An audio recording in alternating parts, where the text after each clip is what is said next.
हमारे बीच में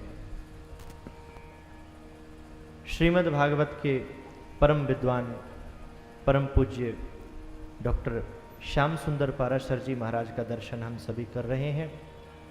आपकी विशेष कृपा कि इतने अमूल्य समय से भी कुछ क्षण का समय आपने निकाल कर यहाँ सभी भक्तों को आपने दर्शन प्राप्त कराए। आज ब्रज की विभूतियों में, परम विद्वानों में, श्रेष्ठ वक्ताओं में अगर ब्रज के गौरव में किसी का नाम आता है तो आप श्री का आता है। और हमारे जितने भी युवा विद्वान श्रीमद् भागवत की पावन कथा की तैयारी कर रहे हैं वो भी आपकी अध्यात्म पीठ के द्वारा कर रहे हैं। भारत में नहीं पूरे विश्व में आप अपनी सुंदर विद्युतमयी संगीतमय वाणी के द्वारा श्रीमद् भागवत जी का गायन करते हैं। और एक विशेषता जो चर्चा पूज्य महामंडलेश्वर जी महाराज ने करी थी कि कीर्तन और भजन तो टूटा फूटा हम लोग भी गा लेते हैं, श्लोकों का गायन और सभी रागों में इतने आनंद के साथ, तो ये तो बिना ठाकुर जी की कृपा के संभव नहीं है। ऐसे परम विद्वान आप टीवी में दर्शन करते होंगे, आज सन्मुख कर रहे हैं, ये गुरुदेव भगवान की विशेष कृपा है। तो आप श्री के अमूल्य समय को ज़्यादा नष्ट ना करते हुए आपके चरणों में निवेदन कि अपनी अमृतमय ओजस्वी वाणी के द्वारा कुछ आशीर्वचन प्रदान करके हम सभी श्रोताओं को कृतार्थ करें। परम पूज्य डॉक्टर श्याम सुंदर पाराशर जी महाराज।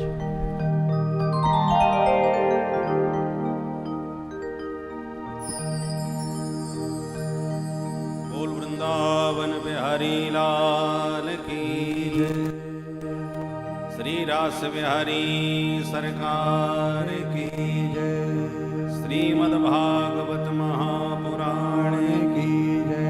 जय जय श्री राधे। नौमीट्यते प्रभपुसे तडिदं वराय, गुञ्जावतंस परिपेक्षल सन्मुखाय, वन्यस्रजे कबलवेत्र विषाण वेणु, लक्ष्मश्रिये मृदुपदे पशुपांगजाय,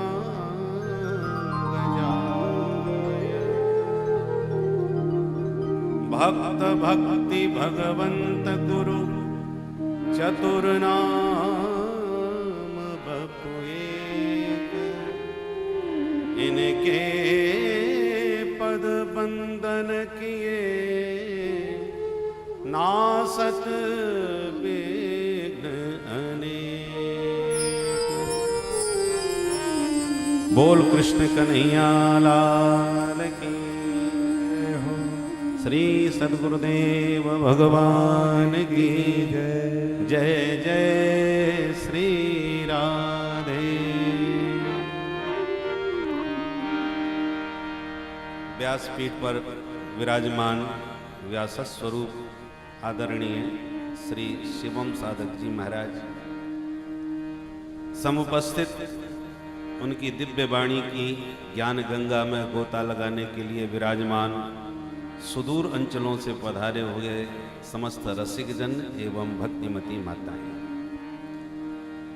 निस्संदेह आप बड़भागी हैं जो ब्रज वसुंधरा में विराजमान होकर गोविंद के गुण गणों की गंगा में गोता लगा रहे हैं। अभी अभी संभवतः महारास लीला की चर्चा संपादित हो रही है, जो श्रीमद् भागवत के पंच प्राण ही हैं। गोपियां कोई सामान्य स्त्रियां नहीं हैं, ब्रज स्त्रियः कृष्ण गृहीत मानसाः। ये जितनी भी ब्रज की स्त्रियां हैं, इन सबका चित्त चोर ने भली भांति चुरा रखा है।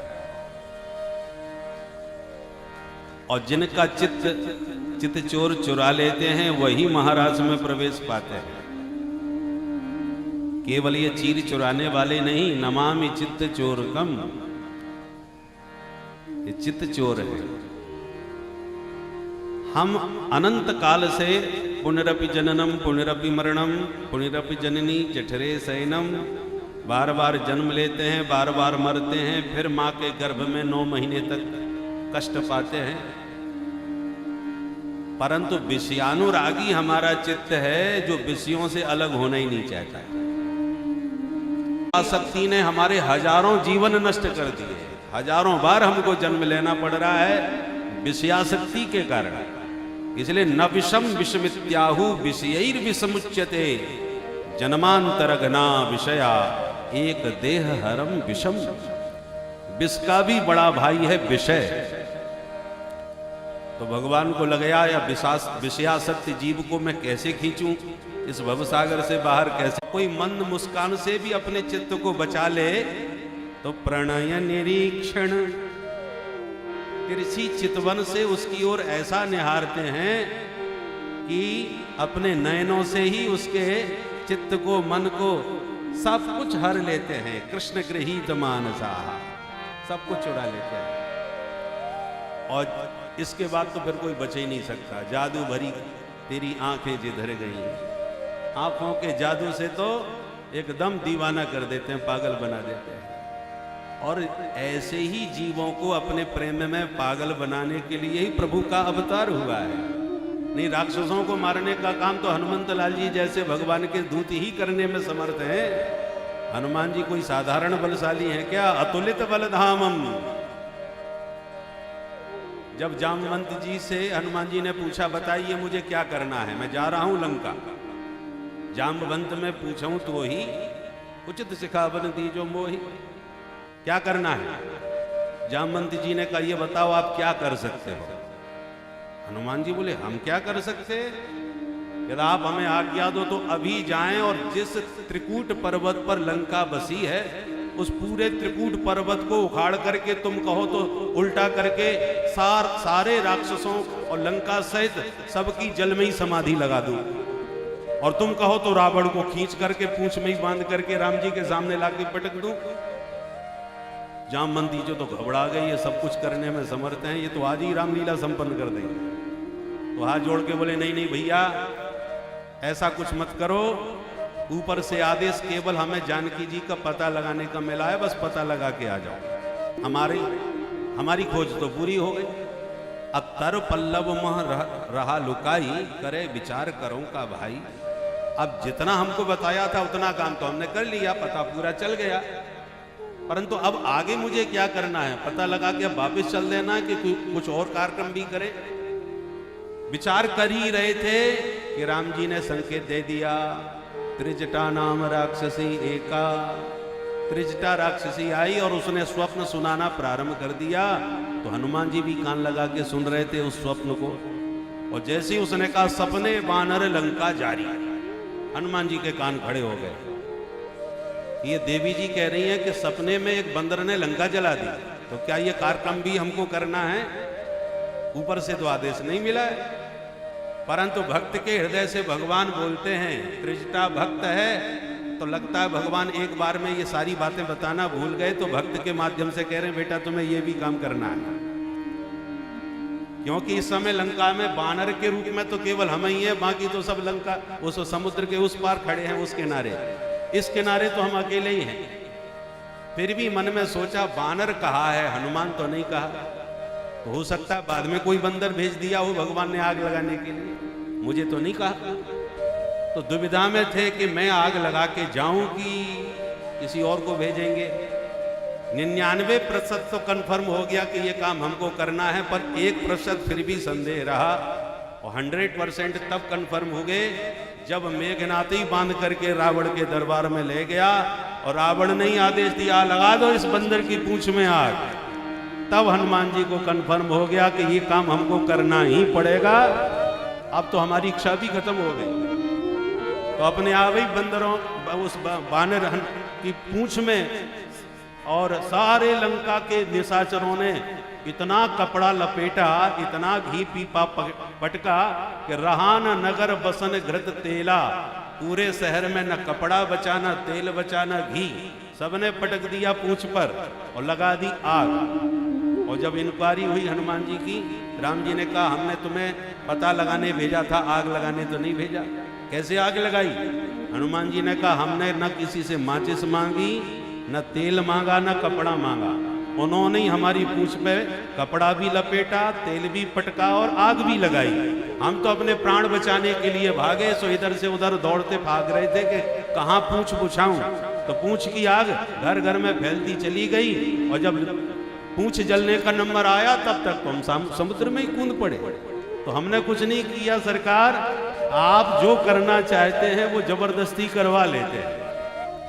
और जैसे आप लोग ये कथा करवा रहे हैं, तो कुछ लोग कहते हैं इतना सहयोग हमारी तरफ से, महाराज यह सहयोग हमारी तरफ से, भंडारा हमारी तरफ से, पंडाल हमारी तरफ से, लोग देते हैं। और जैसा सहयोग आता है, जैसा चंदा आता है, वैसा प्रसाद भी फिर घर घर जाता है। और जो कुछ भी चंदा ना दे उसको तो बस राधे राधे हिसाब से जो सबको प्रसाद मिलेगा वो उसको मिल जाएगा। परंतु जितना बढ़िया चंदा आता है उतना बढ़िया प्रसाद भी दिया जाता है यज्ञों में। तो हनुमान जी ने कहा जिन जिन ने हमको तेल दिया, पीपा दिया, घी दिया पूंछ में, तो जितना चंदा लोगों ने दिया उतना ही घर घर में आग हमने सबको पहुंचाई। विभीषण जी के घर से कोई चंदा नहीं आया तो प्रसाद भी वहां अग्नि का नहीं गया, वही घर बच गया। एक ही घर बचा, बाकी तो जहां जहां से प्रसाद आया था सबको प्रसाद हनुमान जी ने दिया। और अंत में हनुमंतलाल जी राम जी से कहते हैं प्रभु राम कीन चाहे सोई होई, आप जो चाहे लेते हैं वही होके रहता है, करे अन्यथा अस नहीं कोई। कोई कितना भी बचना चाहे बचे नहीं सकता। तो कहने का मतलब ये है कि प्रभु का अवतार भक्तों को आनंद देने के लिए, भक्तों का चित्त चुराने के लिए हुआ है। राक्षसों को मारने के लिए तो हनुमान जी अकेले ही बहुत हैं, उसके लिए राम जी को आने की आवश्यकता नहीं है। तो हमारे श्री राम और कृष्ण का अवतार ये जो त्रिभुवन कमनीय रूप लावण्य के साथ हुआ है, वो विषयासक्त जीवों का विषयी चित्त चुराने के लिए ही हुआ है। तो आप लोग बड़भागी हैं जिनका चित्त चोर ने चुराया, तभी तो आप वृंदावन में आकर के उनके दिव्य गुणगणों की गंगा में गोता लगा रहे हैं। आप सब बड़े बड़भागी हैं। भगवान आपके चित्त में इसी प्रकार से विराजे रहें और आपको अपना अनुपम अलौकिक रस प्रदान करते रहें। रासलीला में रसकों को वही रस प्रभु ने प्रदान किया है जो आप लोग श्रवण कर रहे हैं। आपके भाग्य को सराहते हुए, व्यासपीठ को प्रणाम करते हुए और हमारे शिवम साधक जी महाराज की वाणी पर भगवती सरस्वती इसी प्रकार से थिरकती रहे, विराजती रहे और उनके साथ स्वर संगीत का जो दिव्य सहयोग प्रदान कर रहे हैं, उन संगीतकारों का भी स्वर सुनकर के मन बहुत मुग्ध हुआ। चूँकि इस समय गुरु पूर्णिमा का अवसर है, अनेक स्थलों पर कार्यक्रम हो रहे हैं, तो हमें सबका प्रणाम करते हुए आशीर्वाद लेना है और सब जगह हाजिरी लगाना है। इसलिए क्षमा चाहेंगे, आज्ञा मांगेंगे, क्योंकि मन तो बहुत होता है सुनने का, पर इस समय एकाग्रचित्त होकर के सुनना संभव नहीं हो पा रहा। इसलिए व्यासपीठ को प्रणाम करके मैं आपसे आज्ञा मांगूंगा। बोल वृंदावन बिहारी लाल की जय, भक्त वत्सल भगवान की जय जय।